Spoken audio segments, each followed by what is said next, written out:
शुरू होने से पहले शांति पाठ क्यों पढ़ाया जाता है? क्योंकि तुम में और उपनिषदों में ज़मीन आसमान का फासला है। जो ज़मीन पर रेंग रहा हो, जब उससे आसमान की बातें करो, उसे कुछ समझ नहीं आती।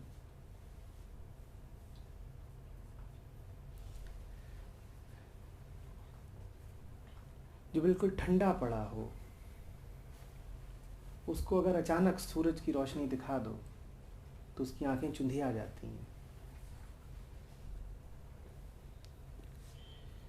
जिसके शरीर में गर्मी ना हो, अगर उसे अचानक ज़ोर से दौड़ा दो तो उसकी मांसपेशियां खिंच जाती हैं। जिसका मन शंकाओं से, डर से, वहम से, घृणा से भरा हुआ है, वो जब उपनिषद के पास भी जाता है, वो जब गुरु के पास भी जाता है, तो अपने सारे वहम, घृणा और शक लेकर के ही जाता है। उचित नहीं है कि गुरु उससे बात करे, क्योंकि जो कुछ भी बोलेगा उसे वो वहम के पीछे से ही सुनेगा।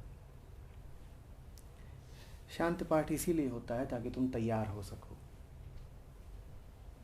वार्म अप ही समझ लो बिल्कुल। उसके बिना कुछ समझ में आएगा नहीं। उसके साथ भी समझ में आ जाए ऐसी कोई आश्वस्ति नहीं है, पर उसके बिना तो बिल्कुल कुछ समझ में नहीं आएगा।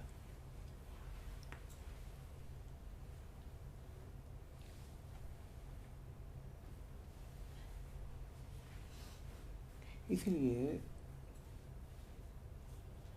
तुम लोगों से कहता हूँ कि अगर 6:30 का है तो 6 बजे आ जाओ, शांति से बैठ जाओ, यहाँ कुछ पढ़ो, कुछ सुनो, कुछ लिखो,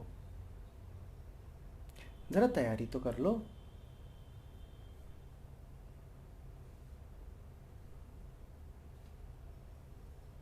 तुम उत्तेजना में तप रहे हो, अचानक फुहार पड़ गई तो बुखार आ जाएगा।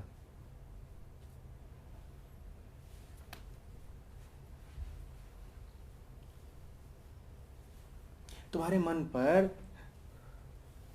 तुम्हारी दुनियादारी के विचारों का कब्जा है।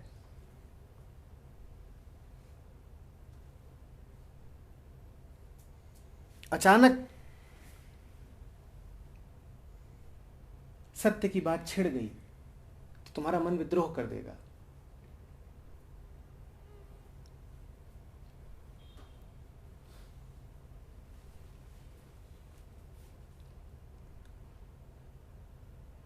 एक मूवी देखने जाने में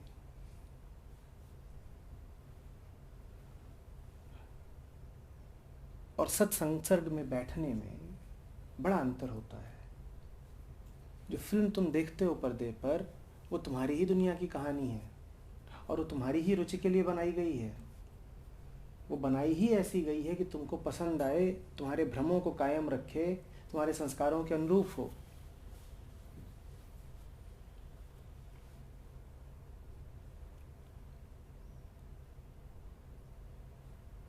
वहां पर तुम ठीक उसी क्षण भी जाकर बैठ जाओ जब मूवी शुरू हो रही है तो कोई हर्जा नहीं है, क्योंकि जैसे तुम हो वैसी ही वो मूवी है, कुछ बदलना ही नहीं है।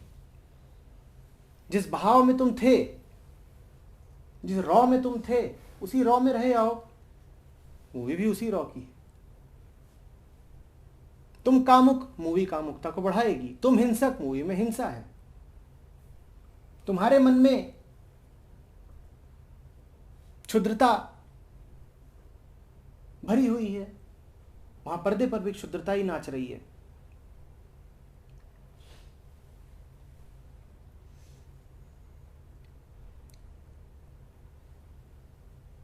पर जब गुरु के सामने जाते हैं तो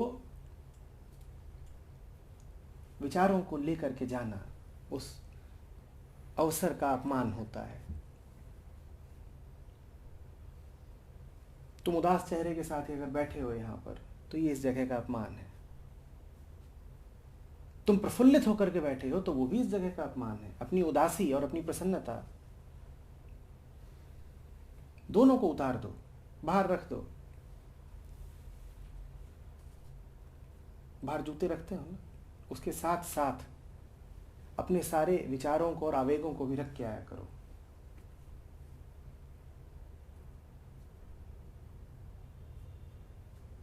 शांति पाठ वहीं से शुरू हो जाता है। जूते उतारने के साथ ही शांति पाठ शुरू हो गया।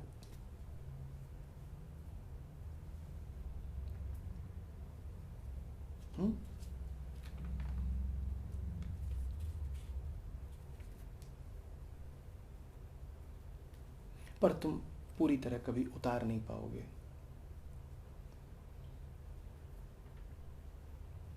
करुणा इसी में है गुरु की, कि उसे पता है कि तुम पूरे तरीके से कभी तैयार नहीं हो पाओगे उसके वचनों को लेने के लिए। पूरे तरीके से तैयार जिस दिन हो गए उस दिन तुम्हें उन वचनों की जरूरत ही नहीं। तो तुम हमेशा आधे ही तैयार होते हो, अध पके, पर उस आधी तैयारी में ही तुमसे बोलना पड़ता है। और ऐसा बोलना पड़ता है कि आधी तैयारी पूरे की तरफ बढ़े। हो तुम आधे ही तैयार और बात तुमसे पूरे की करी गई है। तुमसे पूरी पूरी कभी पचेगी नहीं वो बात। तुम्हारे मन में एक विद्रोह उठेगा। इसीलिए शांति पाठ उपनिषद के अंत में भी होता है कि जितना तुम्हारे भीतर से प्रतिरोध उठा है, विषाद उठा है, दुर्भावना उठी है, वो दुर्भावना शांत हो सके।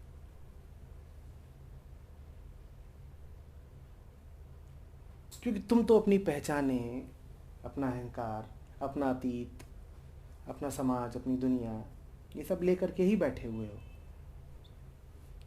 अपनी कोशिश के बाद भी, अपनी सद्भावना के बाद भी तुमसे पूरी तरह तो छूटता नहीं।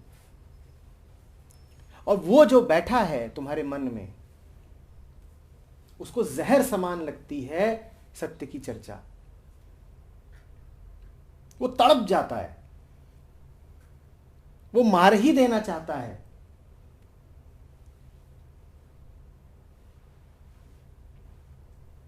तो फिर अंत में शांति पाठ।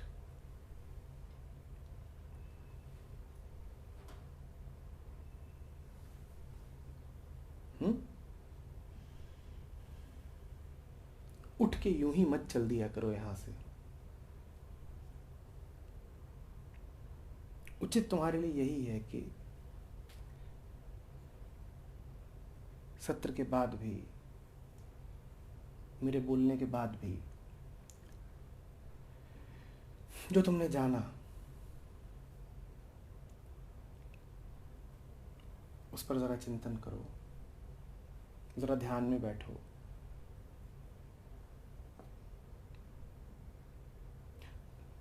हो सके तो उसको लिख ही डालो। उतावली में ना रहो कि उठ करके भागें।